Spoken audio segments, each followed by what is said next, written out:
4 আজকে 1 অক্টোবর। আজকে আমরা এখান থেকে যাব তুঙ্গনাথ। সকাল সকাল উঠেই এই দেখুন আমাদের রিসর্ট, ওমকারেশ্বর রিসর্ট, উখিমঠের ওমকারেশ্বর রিসর্ট থেকে ভিউটা দেখুন। পুরো চৌখাম্বা দেখা যাচ্ছে, স্নো চৌখাম্বা। অবশ্য আমি জানি না এটা চৌখাম্বা কি জানি না, একটা স্নো পিক দেখা যাচ্ছে। এটা মনে হয় না চৌখাম্বা, এটা যাই হোক এটা স্নো পিক।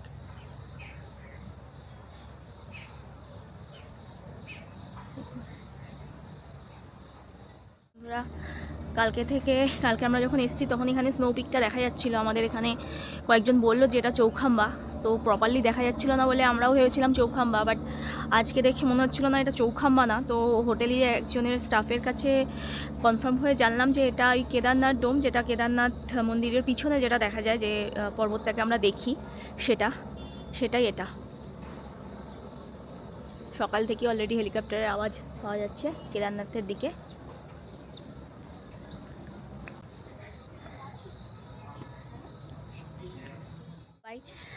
আমরা এখন প্রায় 8টা বাজে, 8:45 মতন বাজে। আমরা এখন এখান থেকে যাব চোপতা, দেন ওখান থেকে ট্রেকিং করে যাব তুঙ্গনাথ।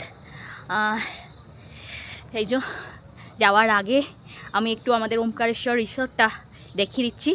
সবার ফার্স্টে পিছনে কেদারনাথের ওই পিছনের পাহাড়টা, এই যে দেখুন কি সুন্দর লাগছে। সকালেও দেখিয়েছিলাম, বাট সকালে এতটা সুন্দর লাগছিল না, যত বেলা হচ্ছে তত মনে হচ্ছে আরও দারুণ লাগছে, আরও বেশি সুন্দর লাগছে। পুরো রেঞ্জটা দেখা যাচ্ছে। আমরা কালকে এখানে আসার পর কয়েকজন বলেছিল এটা নাকি চৌখাম্বা।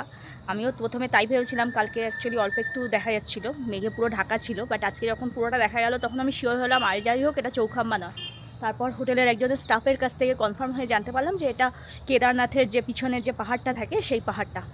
দেখুন কত সুন্দর লাগছে, দারুণ লাগছে। এই যে সামনে গৌরী গুপ্তকাশী, এই যে পুরো রেঞ্জটা, এই যে আমাদের রিসর্টটা।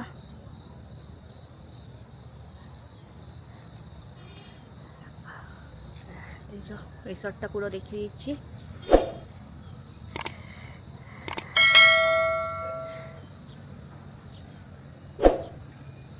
আমাদের তো খুব ভালো লেগেছে এটা। হরিদ্বারের জিএমপিএনের রাহি হোটেলটা যদিও কয়েক ঘন্টাই মাত্র কাটিয়েছি, অতটা আমাদের খুব একটা অতটা ভালো লাগেনি, যদিও ফেরার দিন আমরা ওখানেই স্টে করব। বাট এইটা ভীষণ ভালো লেগেছে। ওমকারেশ্বর রিসর্টটা খুবই ভালো লেগেছে। পজিশনটা খুব সুন্দর, স্টাফরাও বেশ ভালো, ব্যবহারও খুব ভালো, সব দিক দিয়ে আমাদের খুব ভালো লেগেছে। সার্ভিস ভালো পেয়েছি, তো আমাদের খুব ভালো লেগেছে এই রিসর্টটা। তো আপনারা এখানে আসলে সামনেই ওমকারেশ্বর মন্দিরটা আছে। কালকে সকালবেলায় দেখেছিলাম। এই যে দেখুন হেলিকপ্টার, সকাল থেকেই দেখছি হেলিকপ্টাররা যাতায়াত করছে।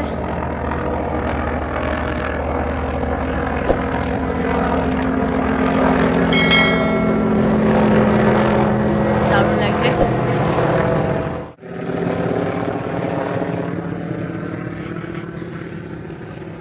দেখেছিস পাহাড়টা কত সুন্দর। আজকে আমাদের জার্নির ডে 4। আমরা আজ সকালবেলায় ব্রেকফাস্ট করে উখিমঠের ওমকারেশ্বর রিসর্ট থেকে চোপতার উদ্দেশ্যে বেরিয়ে পড়ি। আচ্ছা, একটা কথা আপনাদের জানানো হয়নি গত এপিসোডে, যে আমাদের এই পুরো ট্যুরে আমাদের সারথি কাম ড্রাইভার ছিলেন নারায়ণ সিংজি। ওনার ফোন নাম্বার আমি ডেসক্রিপশন বক্সে দিয়ে দেব। রাস্তায় এরকম সুন্দর সুন্দর প্রাকৃতিক দৃশ্য উপভোগ করতে করতে আমরা এগিয়ে চললাম চোপতার দিকে।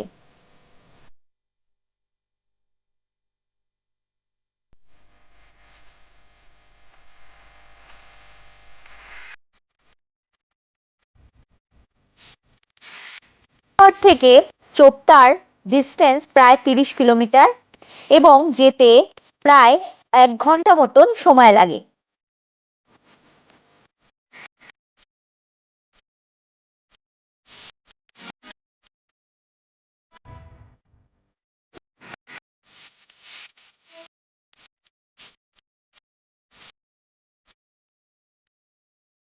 কিছু দূর যেতেই মনে হলো চৌখাম্বা আমাদের 2 হাত ছড়িয়ে ওয়েলকাম জানাচ্ছে।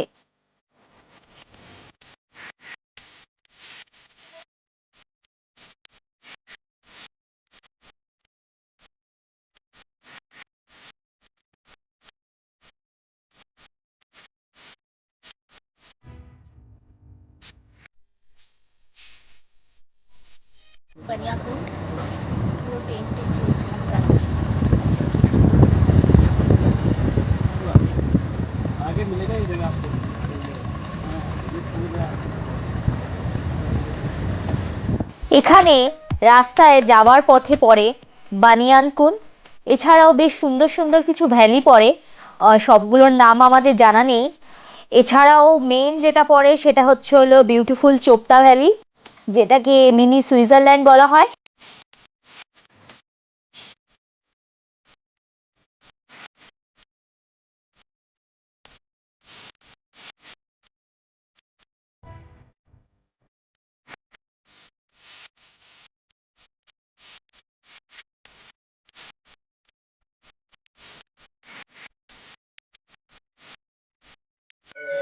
ফাইনালি আমরা চলে এসেছি তুঙ্গনাথে। এটা হলো ট্র্যাক পয়েন্ট, এখান থেকে আমাদের ট্রেকিং স্টার্ট হবে। চলো আসো, এখান থেকে আমাদের ট্রেকিং স্টার্ট। চলো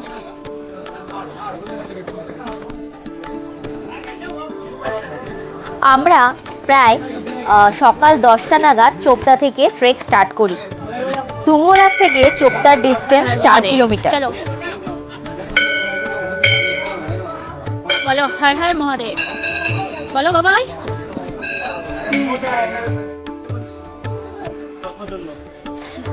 রাস্তায় ঘোড়ার সব পটি পড়ে রয়েছে। হ্যাঁ,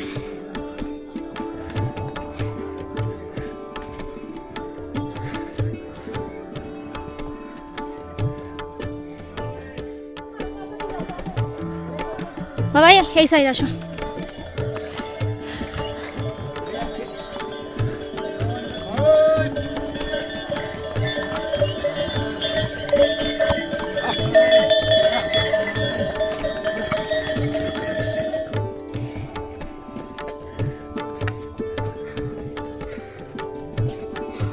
অত জোরে জোরে শ্বাস নিয়ে নেবো, হাঁপিয়ে যাবে তাতে।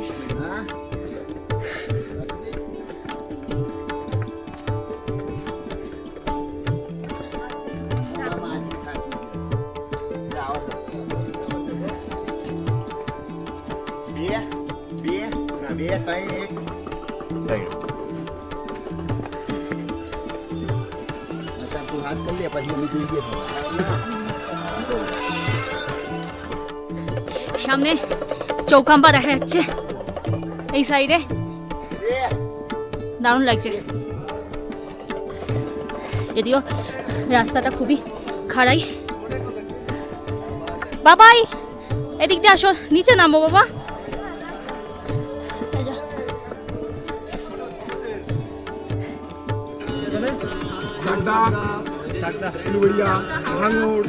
উঠছেন কি এখন? চলেন একসাথে ওরাই আমি।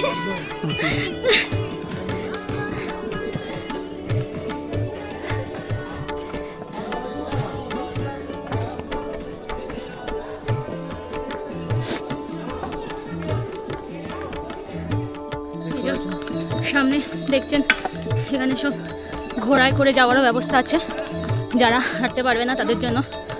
বাট আমার মতে আপনি যখন পুণ্য করতে যাচ্ছেন তো আপনার পায়ে হেঁটে যাওয়াটাই উচিত, অকারণে এই নিরীহ প্রাণীগুলোকে কষ্ট না দেওয়াই বেটার। এটা আমার অবশ্যই এখন তো আমার মতামত, যার যার চিন্তাভাবনা তার কাছে। রাস্তাটা যথেষ্টই খাড়াই আছে, তার মধ্যে আমরা যেহেতু তুঙ্গনাথে রাত্রে স্টে করব তো কিছু জিনিসপত্র রাতে থাকার মতো নিয়েছি, ফলে সবার পিঠেই একটা করে ব্যাগ আছে। ব্যাগ নিয়ে বয়ে বয়ে আমাদের উঠতে হচ্ছে।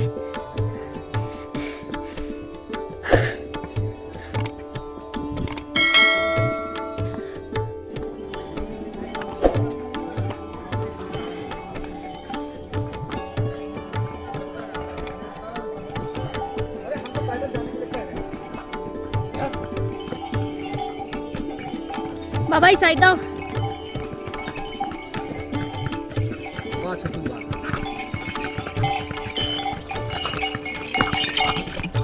দূরে দেখা যাচ্ছে চৌখাম্বা। আমরা দেখতে দেখতে আমরা উপরে উঠছি।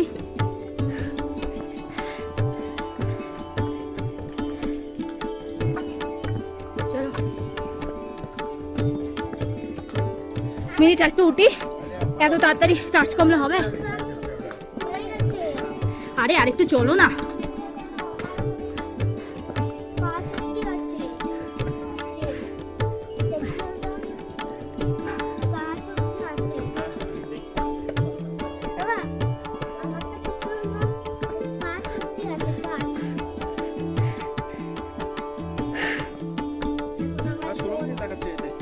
ষোলো মিনিট কি বলিস?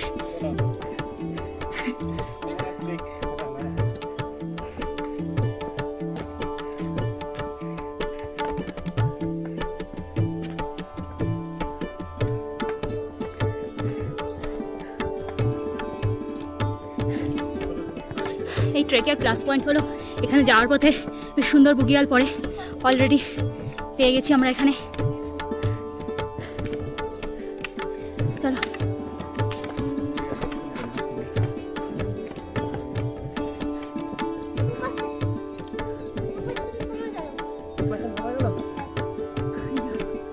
বাহ কি সুন্দর লাগছে বাবাই, দেখ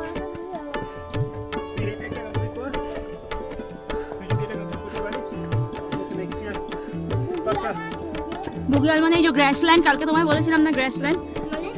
এই যে দেখো ঘাসের একটা জমি, এখানে ঘাস টাস রয়েছে, এই ঘোড়া টোড়াগুলো যাচ্ছে এখানে, তারা একটু ঘাস টাস খায়, বেশ সুন্দর দেখো।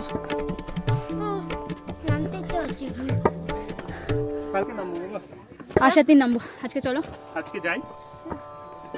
আমাদের মেইন টার্গেট তো আজকে মন্দিরে।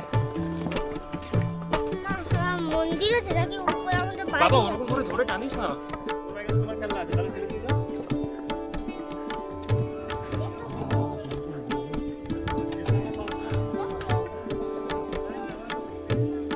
ওখানে লেখা আছে ওদিক দিয়ে যেতে মানা বারণ করেছে, ধরে এখানে পুলিশে ধর।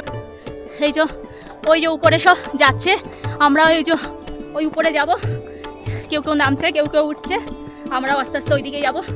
চলুন ধীরে সুস্থে যাওয়া যাক, আস্তে আস্তে আসো, তাড়াতাড়ি আসো বাবা। এই যে তাড়াতাড়ি তাড়াতাড়ি চলে আসো। এবার তোমার ব্যাগ নাও।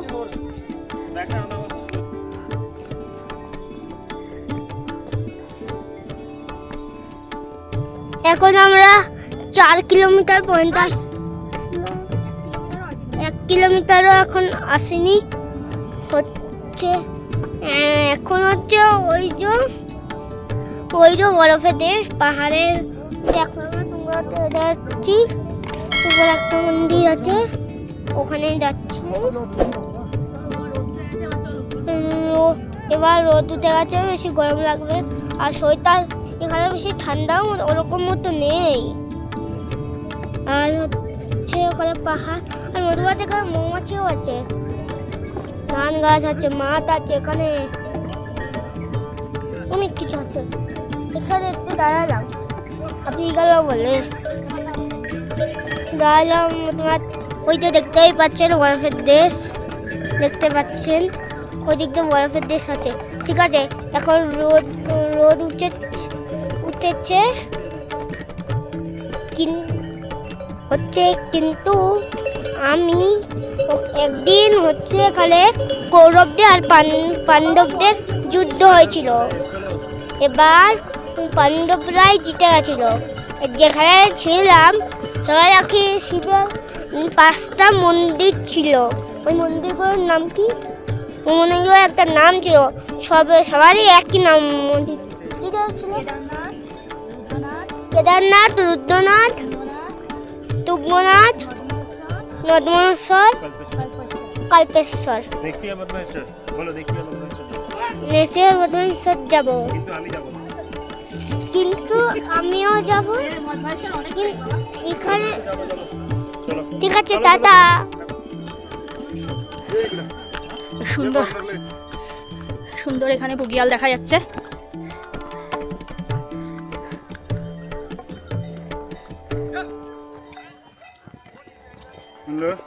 केनी गोड़ा करेला सुद्धा हरकत नव्हती फेकून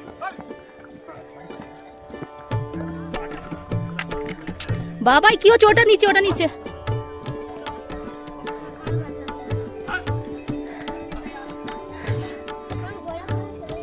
না বাবা চলো, হেঁটে হেঁটে যেতে হয়, ঘোড়াগুলোর কষ্ট হচ্ছে না?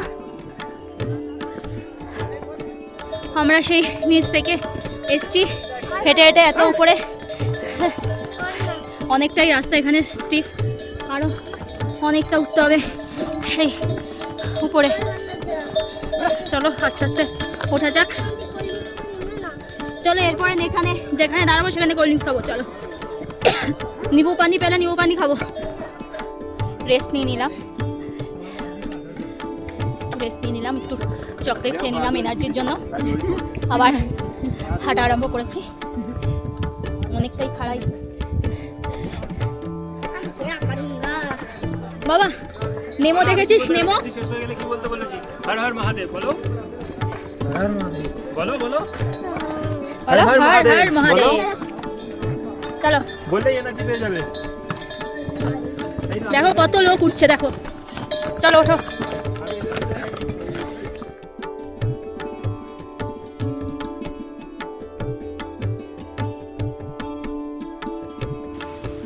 চলুন আমরা রাস্তায় যেতে যেতে এই তুঙ্গনাথের পৌরাণিক কাহিনীটা একবার শুনে নিই। আমরা সবাই জানি তুঙ্গনাথ হলো পঞ্চকেদারের একটি কেদার। এটি পঞ্চকেদারের তৃতীয় কেদার হিসাবে পরিচিত। কুরুক্ষেত্রের যুদ্ধ শেষ হলো, সেখানে কৌরবরা পরাজিত হলো এবং পাণ্ডবরা জয়ী হলো। কিন্তু প্রবলেম হলো পাণ্ডবরা জানে যে তারা যে যুদ্ধটা হচ্ছে সেটা সব ঠিকঠাক হয়নি, কারণ এই যুদ্ধে অনেক নিরীহ মানুষ মারা গেছিল, ব্রাহ্মণরা মারা গেছিল এবং পাণ্ডবদের দ্বারা তাদের ভাইরাও মারা গেছিল। পাণ্ডবরা বুঝেছিল যে তাদের এই অপরাধ ক্ষমা করতে পারেন একমাত্র মহাদেব। তাই পাণ্ডবরা মহাদেবের কাছে চলে গেলেন ক্ষমা চাইতে। ওদিকে মহাদেব আগে থাকতেই জেনে গেছিলেন এই সব কথা। তিনি পাণ্ডবদের ওপর ভীষণ রুষ্ট ছিলেন এই কুরুক্ষেত্রের যুদ্ধের জন্য, এবং মহাদেবও জেনে গেছিলেন যে পাণ্ডবরা মহাদেবকে খুঁজতে আসছে। তাই মহাদেব করলেন কি, তিনি গুপ্তকাশীতে লুকিয়ে পড়লেন। তিনি গুপ্তকাশীতে নন্দীর রূপ নিয়ে লুকিয়ে পড়লেন এবং এই গাড়োয়াল অঞ্চলে তিনি নন্দী রূপে ঘুরে বেড়াতে লাগলেন। ওদিকে পঞ্চপাণ্ডবরা সারা জায়গায় খুঁজতে লাগলেন। প্রথমে গেলেন কাশীতে, যেখানে মহাদেবের থাকেন, সেখানে গেলেন, সেখানে পেলেন না। তারপর খুঁজতে খুঁজতে তারাও এই গাড়োয়াল অঞ্চলে আসেন এবং এসে তারা খুঁজতে থাকেন। ইতিমধ্যে দ্বিতীয় পাণ্ডব অর্থাৎ ভীম দূর থেকে মহাদেবকে নন্দীরূপ দেখে চিনতে পেরে যান এবং ভীম বলে, দাদা ওই যে মহাদেব রয়েছেন। বা যুধিষ্ঠিরও বলে, ঠিক আছে তাহলে মহাদেবকে ধরা হোক। এবার ভীম দৌড়ে গিয়ে মহাদেবকে জাপটে ধরেন এবং মহাদেব মানে ষাঁড় আর কি, বা নন্দী রূপে যে যিনি মহাদেব ছিলেন সেই রূপে আর কি 5 ভাগে উনি ছিটকে যান এবং 5 ভাগে 5 জায়গায় উনি আবির্ভূত হন। সেইখানে সেই 5 জায়গায় আর কি পাণ্ডবরা পরবর্তীকালে শিবের মন্দির তৈরি করেন এবং সেটাই কেদার নামে পরিচিত। এবং এই তুঙ্গনাথে মেনলি হলো মহাদেবের বাহু পড়েছিল। এখানে মহাদেবের বাহুর পুজো হলো, আমরা সবাই জানি, পৃথিবীর সবথেকে উঁচুতে অবস্থিত শিব মন্দির। বাকি 5টা কেদার মানে বাকি 4টে কেদার সম্পর্কেও আশা করছি আমার দর্শক বন্ধুরা সবাই জানে। প্রথম যেটা হলো আমাদের কেদারনাথ, তারপর মদমহেশ্বর, তুঙ্গনাথ, রুদ্রনাথ এবং কল্পেশ্বর। এই 5 কেদার আছে। এই 5 কেদারে হলো পঞ্চকেদার নামে পরিচিত। পৌরাণিক কথা অনুযায়ী এই পঞ্চকেদার পাণ্ডবরা তৈরি করেছিলেন এবং পরে শঙ্করাচার্য ইনি সেগুলো পরে আবার পুনরায় ভালোভাবে তৈরি করেন। সামনে মেঘ করে এসছে, তো সামনে রাস্তা দেখতে পাচ্ছেন পুরো ছাড়াই চলে গেছে, এখন অবধি মন্দির কিছুই দেখা যাচ্ছে না। আমরা প্রচুর রেস্ট নিতে নিতে যাচ্ছি। অ্যাকচুয়ালি আমাদের কারোরই ট্রেকিংয়ের কোনো রকম আইডিয়া নেই, ফার্স্ট টাইম করছি, তাও কোনো রকম প্রিপারেশন ছাড়া। সো রেস্ট নিতে নিতে যাচ্ছি।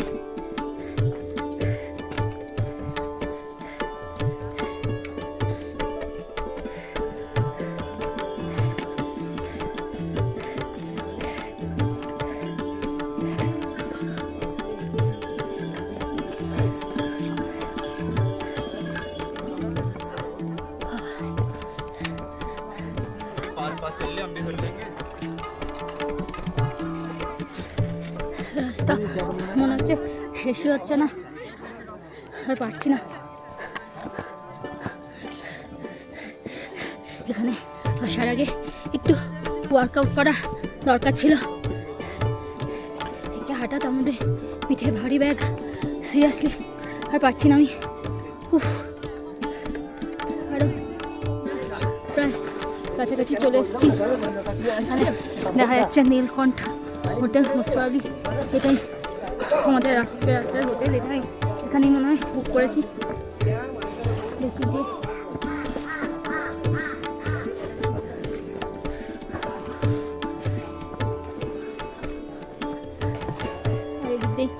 মন্দির যাওয়ার রাস্তাও আছে।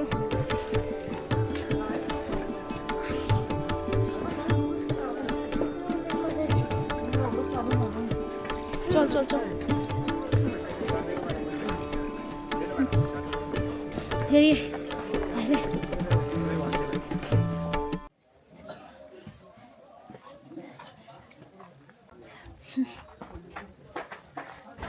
আমরা ফাইনালি আমাদের হোটেলে চলে এসেছি, নীলকণ্ঠ হোটেল। এই যে হোটেল, আমাদের রুম, এই যে রুমটা ছোট, জাস্ট একটা বেড আছে। এই যে জুতো খুলবো, জুতো এখানে দাঁড়াও। এই যে সন্দেশের জিনিসপত্র বের করে নিয়েছে। দুটো চেয়ার রয়েছে এখানে, আর এই যে ওয়াশরুম,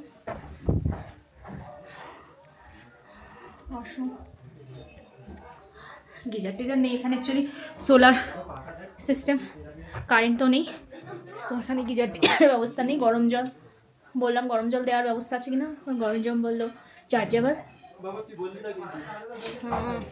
এমনি ঠিকঠাকই আছে, এরকম জায়গায় এর থেকে বেটার আর কি এক্সপেক্ট করা যাবে। এই সামনের জায়গাটা বেশ সুন্দর, একটা বসে এখানে ক্লিয়ার থাকলে সুন্দর ভিউ পাওয়া যাবে, বাট এখন পুরো মেঘ করে রয়েছে।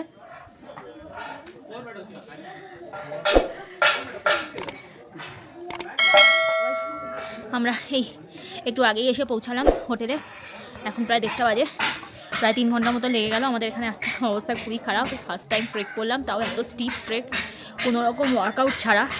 মানে এখানে ট্রেক করার আগে কিছু ওয়ার্কআউট করা আমাদের উচিত ছিল, যেটা আমরা করিনি এবং তার ফল ভোগ করেছি। অবস্থা সত্যি খুব খারাপ হয়ে গেছে, খুবই রাস্তা খারাপ, রাস্তাটাও খারাপ, পুরো পাথরগুলো এবড়ো খেবড়ো ছিল, সেরকমভাবে কোনো রাস্তা ছিল না। তার থেকেও বড় কথা হলো ঘোড়া যাচ্ছে, ঘোড়াগুলো পাশ দিয়ে এমনভাবে যাচ্ছে, ভয়ও লাগছিল যে কোনোভাবে লেগে গেলে পাশে খাদ রয়েছে না পড়ে যাই। তো যাই হোক, সব কিছু মিলে ফাইনালি হোটেলে এসে পৌঁছেছি। যদিও আমরা মন্দিরে এখনও যাইনি, কারণ মন্দির এখন বন্ধ আছে, 2টো থেকে মন্দির আবার খুলবে, তখন আমরা যাব মন্দিরে দর্শন করতে। এত দূর এসেছি, মন্দির তো দর্শন করবোই, মন্দিরের জন্য, তাকে দেখার জন্যই এত দূর আসা। চলো দেখতে থাকি। ফার্স্ট ট্রেক আজকে তুঙ্গনাথ ভালোভাবে কমপ্লিট করেছি। হর হর মহাদেব। আমরা আমাদের হোমস্টেতে ঢুকে লাগেজ টাগেজ রেখে এবার যাচ্ছি মন্দিরের দিকে।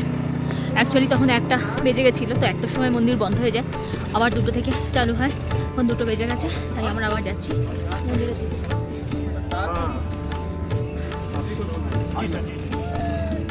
চলো আমরা এখান থেকে মন্দিরে দেওয়ার জন্য প্রসাদ নিয়ে গেলাম।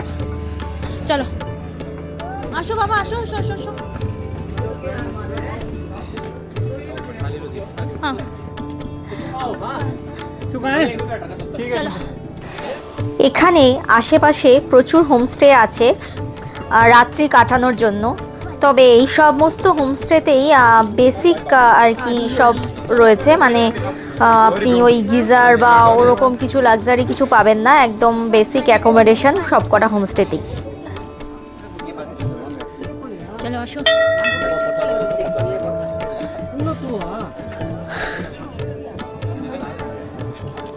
এটা এন্ট্রান্স, চলো।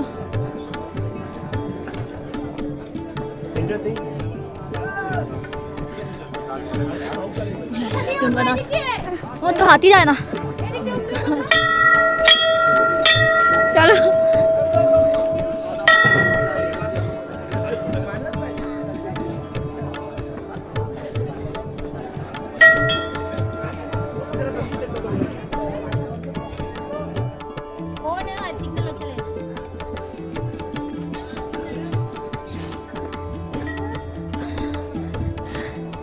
ফাইনালি আমরা চলে এসেছি মন্দিরে। এই যে পুজো দেওয়ার লাইন, তো বাইরে ঘুরতে বললে সন্ধ্যে সন্ধ্যে রাস্তা রাস্তা ওই ভেতরে ভেতরে জুতো খোলার জায়গা আছে।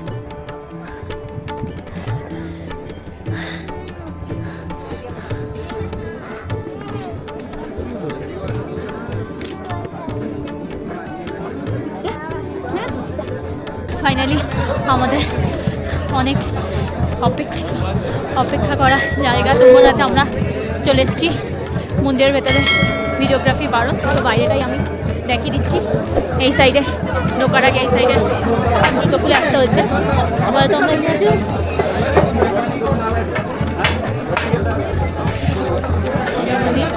আস্তে আস্তে আস্তে আস্তে এই যে লাইন পড়েছে মন্দিরে।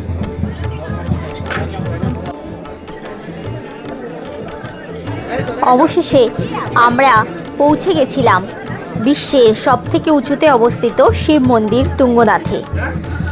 এটা আমার একটা অন্যতম একটা ড্রিম বলতে পারেন, ড্রিম ডেস্টিনেশন ছিল, যেটা যেতে পেরে আমি প্রচণ্ডভাবে এক্সাইটেড ছিলাম। প্রথমত ভাবিনি কোনোদিনও আমি ট্রেক করতে পারবো, এত দূরে উঠতে পারবো, এবং সেখানে সেই ট্রেকিংটা হবে মহাদেবের একদম কাছে। তো এক্সাইটমেন্টটা বুঝতেই পারছেন আমার কতটা ছিল।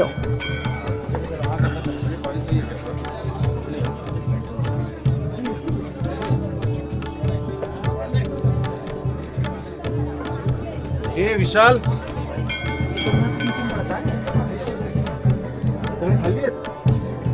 असतील ते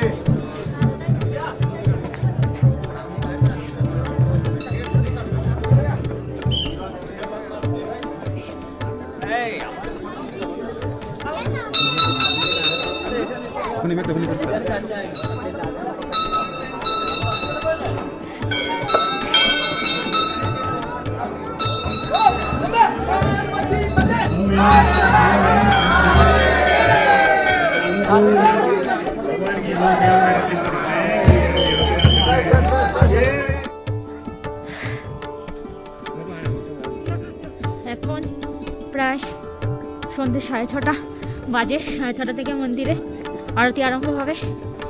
চারিদিকে অন্ধকার হয়ে গেছে, দেখুন চারিদিকে অন্ধকার হয়ে গেছে।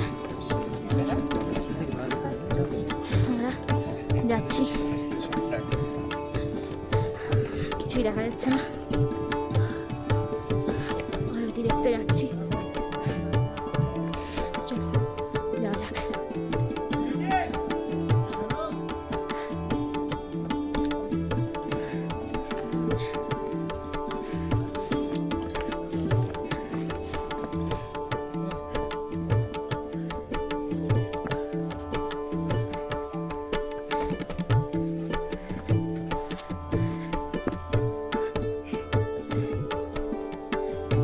এই যে এদিকে চন্দ্রশিলা যাওয়ার রাস্তা, আচ্ছা এই রাস্তাটাই আমরা দেখতাম, এই রাস্তাটা এটাই দেখতাম আমরা ঘুরতে উঠেছিলাম। চলো আচ্ছা চল না আমরা যখন মন্দিরে পৌঁছাই তখন আরতি একদম শেষ পর্যায়ে ছিল।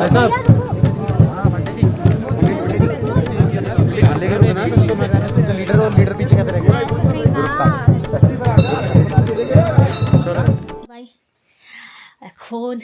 8:30 বাজে, আমাদের রাত্রে ডিনার কমপ্লিট হয়ে গেছে। প্রচণ্ড ঠান্ডা বাইরে লাগছে, পুরো কাঁপছি রীতিমতন। মোটা একটা জ্যাকেট পরে আছি, ঘরে অতটা না লাগলেও বাইরে খুব ঠান্ডা লাগছে।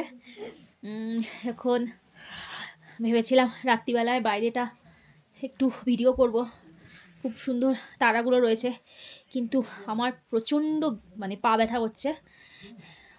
বললাম আমার ফার্স্ট টাইম ট্রেকিং, আর কোনো রকম ওয়ার্কআউট না করলে যা হয়, যদি ভেবেছিলাম আমি অ্যাটলিস্ট এখানে আসার আগে 1 মাস অ্যাটলিস্ট ওয়ার্কআউট করবো, বাট ফাইনালি শরীরটাও ভালো ছিল না, তাই ওয়ার্কআউট করা হয়নি, আর তার ফল ভোগ করছি। এখন প্রচণ্ড পা ব্যথা করছে। অলরেডি এখানে আসার পর 2টো প্যারাসিটামল আমি খেয়েছি, বাট কোনো লাভ হয়নি। কালকে সকালবেলা চন্দ্রশিলা যাওয়ার প্ল্যান আছে, আমি জানি না যেতে পারবো কি না। সকালবেলায় উঠবো, উঠে দেখি যদি কন্ডিশন ভালো বুঝি তবেই এগোবো, নইলে হয়তো আমার যাওয়া হবে না, সেক্ষেত্রে সৌভিক একাই হয়তো যাবে। আর যদি ঠিকঠাক থাকে তাহলে 3 জনেই যাচ্ছি। আজকে রাত এই অবধি, আবার কাল সকালে দেখা হবে, আইদার চন্দ্রশিলা ট্রেকিংয়ের সময় কিংবা এখান থেকে নিচে নামার সময়। চলো তাহলে, গুড নাইট, বাই।